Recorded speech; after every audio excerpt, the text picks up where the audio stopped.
Hello children, let us continue the topic force and motion. Today let us start with speed time graph.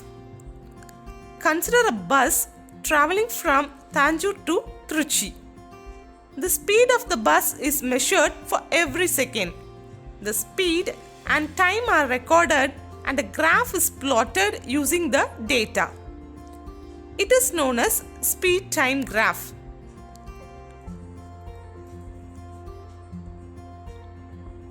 At first, bus is at rest.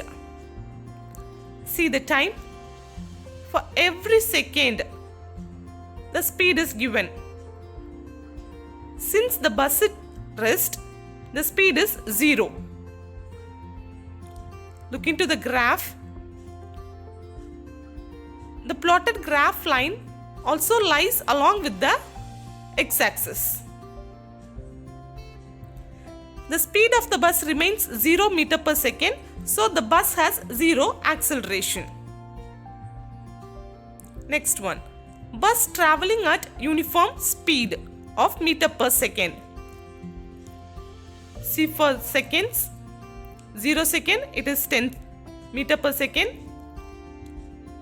And for 1 second also the speed is the same. For each seconds the speed is same. Look into the graph now. The speed of the bus remains at 10 meter per second. So, the slope of the line is 0. So, the bus has 0 acceleration. Next one. Bus traveling uniform acceleration. For 1 second, the speed is 10. For 2 seconds, it is 20. 3 it is 30 and it's gradually increasing. Now look into the graph. The speed of the bus increases by 10 meter per second. Hence, the graph has a positive and constant gradient and the acceleration is constant.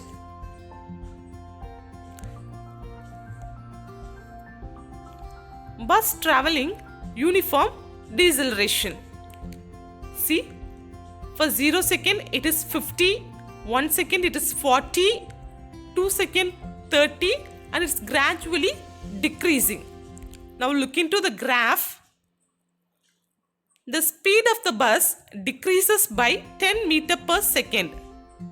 Hence, the graph has a negative and constant gradient and the acceleration is negative and constant. The next one. Bus traveling with increasing acceleration.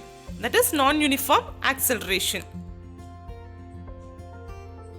For 0 second the speed is 10, 1 second it is 2, 2 second it is 8 and for the rest you can see in the table.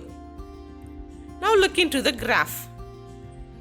The speed of the bus is increasing with time. Hence, the graph has a positive and increasing gradient and the acceleration increases.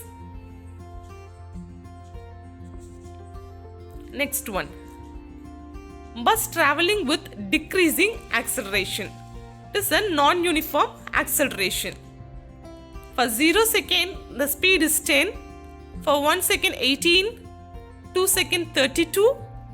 And rest of them you can look into the table. Now see the graph.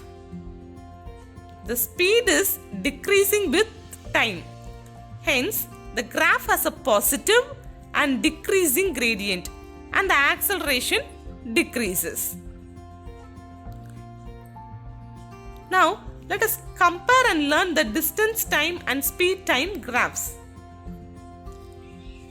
The speed time graphs and distance time graphs may look very similar, but they give different information. Let us see that. Actually, in distance time graph, the distance moved increases at an increasing rate. Hence, the gradient increases. After that, the distance moved increases uniformly over time. Hence, the gradient is a constant. After After some time, the distance moved increases at a decreasing rate. Hence, the gradient decreases. Now come to speed time graph. At first, it increases uniformly. So, it has a positive gradient. Next, it is constant. After that, the speed decreases. We can also say it as negative gradient.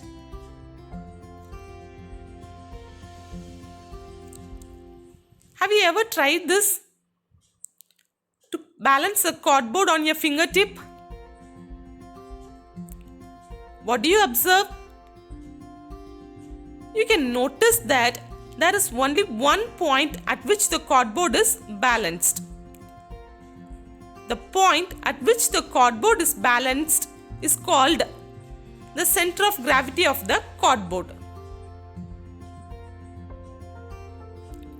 Center of gravity. The center of gravity of an object is the point through which the entire weight of the object appears to act. Let us see the center of gravity of some regular shaped objects. Generally, the center of gravity of the geometrical shaped objects lie on the geometric center of the object. See, the weight of a card is at the geometric center. The weight of a triangle also is at geometric center, and the same for weight of disc and weight of ring. The ruler is in equilibrium when supported as its center of gravity. For a regular object such as a uniform meter ruler, the center of gravity is at the center of the object.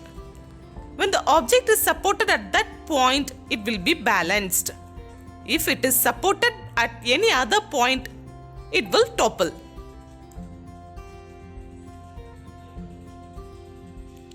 Stability. Actually, stability is a measure of the body's ability to maintain its original position. There are three types of stability. They are stable equilibrium, unstable equilibrium, and neutral equilibrium. At first, let us see about stable equilibrium. See the picture. Its base area is bigger, isn't it? So, in stable equilibrium, the frustum can be tilted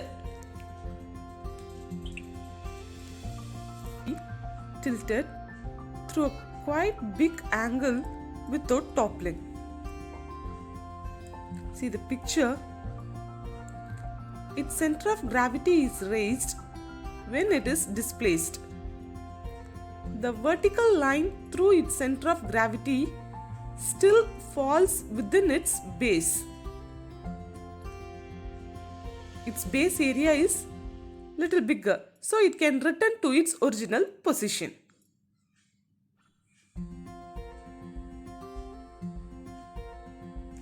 Unstable equilibrium.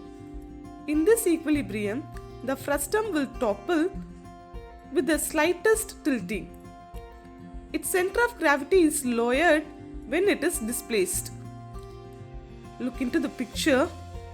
Here, the vertical line through its center of gravity falls outside its base.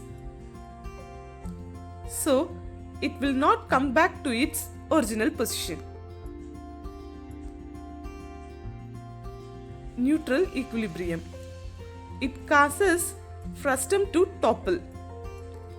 The frustum will roll about but does not topple. Its center of gravity remains at the same height when it is displaced. The body will stay at any position to which it has been displaced. See the picture? The center of gravity at same height.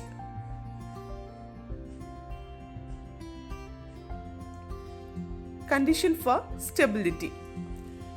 The stability can be increased by the following ways. At first, we have to lower its center of gravity and we have to increase the area of its base. A heavy base lowers the center of gravity so that the object will be stable. And also, a broad base makes the object more stable. Let us see some real life applications of center of gravity. In order to have stability, the luggage compartment of a tour bus is located at the bottom and not on the roof. Also, the extra passengers are not allowed on the upper deck of a crowded double-decker bus. Both passengers will be carried, isn't it? In that, the extra passengers will not be allowed on the upper deck. The next one, racing cars are built low and broad for stability. The next one, table lamps and fan are designed with large heavy bases to make them stable. Thank you.